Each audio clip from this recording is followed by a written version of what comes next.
can remember having a conversation with Johnny Cash saying on our first album, saying, we're going to make the best album you ever made. And he looked at me like I was insane.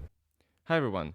Today we're going to have a look at Rick Rubin's top 5 tips for music producers. For those of you who don't know, Rick Rubin has produced System of a Down, Adele, Shakira, Eminem, Ed Sheeran, and many more artists. He's truly one of the greatest music producers of all time, and he's got something like 9 Grammys, so let's check out what he's got to say.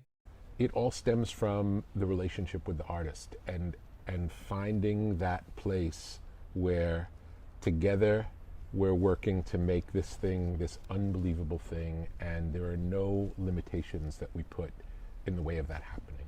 Okay, so number 1, get to know the artist personally. When you first meet the artist you're going to work with, it's very important to understand who they are and what makes them who they are. For example, you need to know what makes them happy, what makes them sad, what is their story.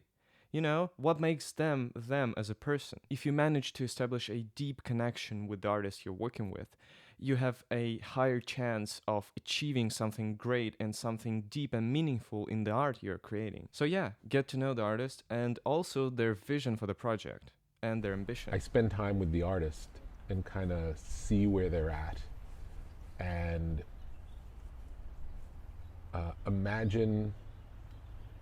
I try to imagine what them at their best is, and then try to set up whatever situations we can to allow that to happen.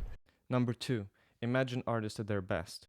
When you get to know the artist and their vision for the project, now it's your job as a producer to make up this vision in your head of what is their best work, how would it sound like, what would it be. It may be an aesthetic, or some kind of lyrical themes, or kind of sound, or even just a feeling. But you have to come up with the vision for the project, because you as a producer are going to be the one who helps the artist to get there. Of course, you shouldn't then impose your vision, but rather work collaboratively to find a way to this vision, to this project you're making.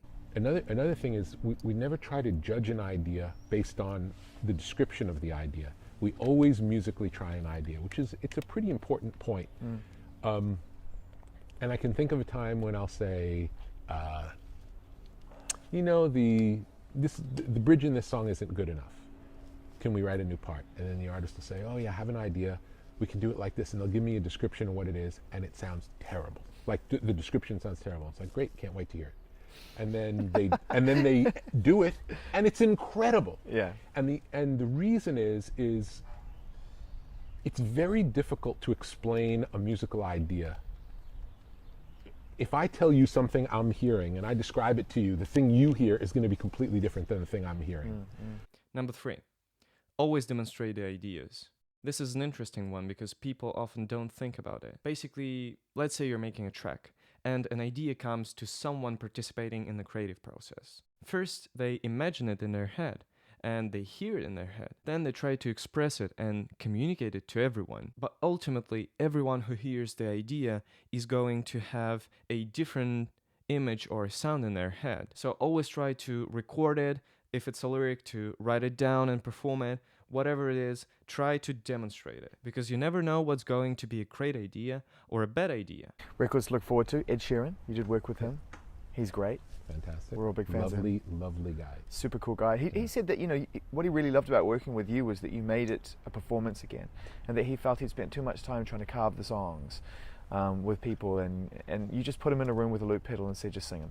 Yeah, I saw him play live, and I loved him live, and I thought what he's doing is so unique and so original, and if you took a more traditional track and have him sing on it, that's not what's good about when you see him live. Yeah. And I thought the closer we could get to what makes him him, the better it would be. And that was the goal with the songs, was I don't want to know what the version that sounds good on the radio sounds like. I want to know what the Ed Sheeran version sounds like. You know, I want to know, you as an artist, what do you sound like? And what more maximizing what makes him different than everybody else on the radio, instead of trying to minimize and make him fit. It's like, I don't want him to fit. I want him to sound like him. Number 4, don't chase the trend, chase authenticity. It's brave, isn't it? You gotta have a lot of confidence to do it, because you never know if the audience is gonna like it or even if the label is going to approve it. But really, he's right, because let's compare. What has more depth and meaning? Something that was created by an artist that's authentic and true to them, or something that was made in accordance with some pattern that is expected on the radio? I'm sure you know what the answer is. So always try to make the artist's authentic creativity flow.